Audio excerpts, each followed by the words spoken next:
Jamsedji Nusserwanji Tata, a visionary and a patriot. More than a century ago, Jamsedji Nusserwanji Tata laid the foundations of a business that now spreads across 7 business sectors, 80 countries, 6 continents, and touches the lives of millions. Inspired by his desire to see India as one of the world's advanced nations, he conceived of institutions and policies far in advance of his times. Jamsedji was born on March 3, 1839, to Nusserwanji and Jeevanbai Tata in Navsari, Gujarat, an intellectual and cultural center for Parsis. His father was the first businessman in a family of priests. At the age of 14, Jamsedji left Navsari to live with his father in Bombay. He studied at the Elphinstone College, one of the foremost institutions of that time, and in time he passed out as a Green Scholar. While still a student, Jamsedji married Hirabai Tabu and became the father of 2 sons, Dorab and Ratan.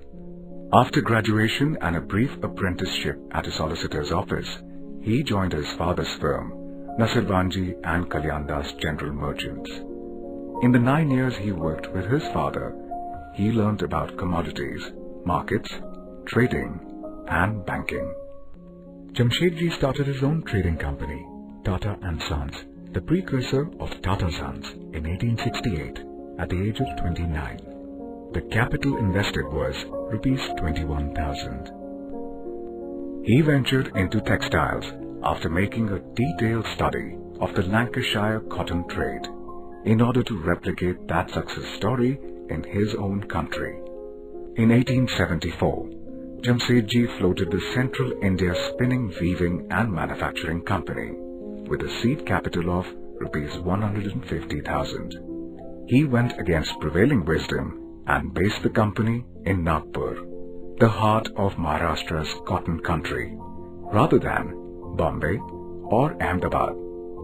On January 1, 1877, the day Queen Victoria was proclaimed Empress of India, the Empress Mills came into existence. Empress Mills introduced many innovative products and processes. Jamsedji went against established conventions and set up a board of directors, with Nusserwanji as chairman and himself as the managing director. He introduced ring spindles instead of mule and induced the manufacturers to refine them to give 12,000 revolutions instead of 6,000. Jamsedji pioneered several welfare schemes for workers at Empress Mills: shorter working hours, well-ventilated workplaces, recreation facilities, creches, sanitary living quarters, filtered water, and a dispensary for treating minor ailments.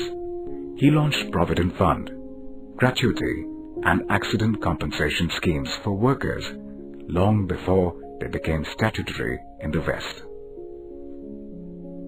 In 1867, on a visit to check out new machinery at Manchester, he attended a lecture by Thomas Carlyle, English philosopher and author, and was much struck by his statement that the nation that has the steel will have the gold.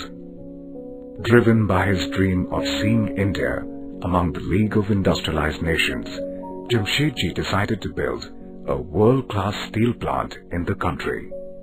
The British government was skeptical and reluctant to extend support to Jamshedji's venture. Sir Frederick Upcott, the Chief Commissioner of the Great Indian Peninsula Railway, scornfully promised to eat every pound of steel rail the Tatas succeed in making. Jamsedji was unfazed. He started diligently collecting information on minerals in India. At his request, Charles Perrin, the foremost geologist in America, came to India to prospect for the best site. He said he was compelled to do so by the character, force, and kindliness radiating from Jamsedji's face. Jamsedji went to America to study the technology being used by the steel plants. He saw the poor conditions American workers lived in and was determined this would not happen at the steel plant he set up. He described his concept of a township for steel workers in a letter to his son Dorab, 5 years before a site for the steel plant had been finalized. Be sure to lay wide streets planted with shady trees, every other of a quick-growing variety. Be sure that there is plenty of space for lawns and gardens. Reserve large areas for football, hockey, and parks. Earmark areas for Hindu temples, Mohammedan mosques, and Christian churches. The poverty of his countrymen deeply affected Jamsedji, but he was not an advocate of what he called patchwork philanthropy, which only benefits the recipient. He believed that what advances a nation or a community is to lift up the best and the most gifted so as to make them of the greatest service to the country. It was in this spirit of encouraging the best that Jamsedji established the J.N. Tata Endowment in 1892 to enable Indian students, regardless of caste or creed, to pursue higher studies in England. This flowered into the Tata scholarships. Jamsedji's vision for India did not stop at a steel plant.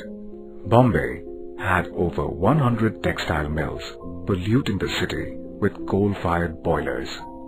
He wanted to replace them with a clean source of energy, hydroelectric power. His ambitious plan envisaged the creation of a reservoir between the hills of the Western Ghats and an artificial waterfall that would turn turbines to produce electricity. Also on Jamsedji's agenda was the setting up of an institution of scientific learning and research to develop India's technical resources. Jamsedji pledged ₹3 million, a third of his personal fortune, to this institute, but he was firm it would not carry his name.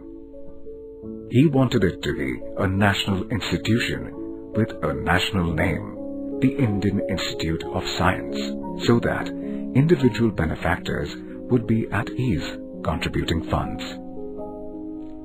Jamsedji did not live to see either the Indian Institute of Science or the Tata Hydroelectric Power Supply Company or Tata Steel set up. Only one of the ventures he worked so hard for saw the light of day in his lifetime, the Taj Mahal Hotel. Built 21 years before the Gateway of India, it was Jamsedji's gift to Bombay, a luxury hotel that even now stands apart from its peers. Legend has it that he set his mind on building it after being denied entry into one of the city's hotels because he was an Indian. The Taj Mahal Hotel has a list of firsts to its credit.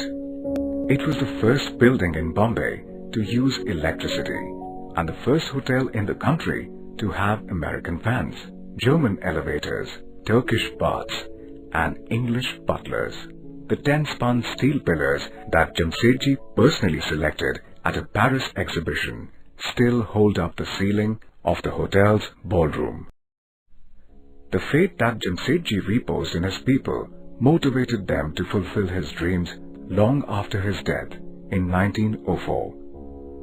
His extraordinary vision was given concrete form by his two sons, Dorab and Ratan. Under Dorabji's chairmanship, the first ingot of steel rolled out of the steel plant's production line in 1912, 8 years after Jamsedji's death. The Indian Institute of Science started functioning in Bangalore in 1911. The Valvan Dam started production of hydroelectric power in 1915. Over the years, the Tata Group has grown and evolved, staying contemporary and at the forefront of India's industrial needs. What has not changed is the underlying Tata philosophy of constantly remaining true to the needs of the nation and society.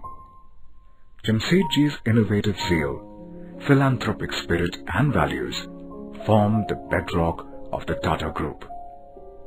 The rich legacy that he left behind continues to guide the Tata Group's journey to this day.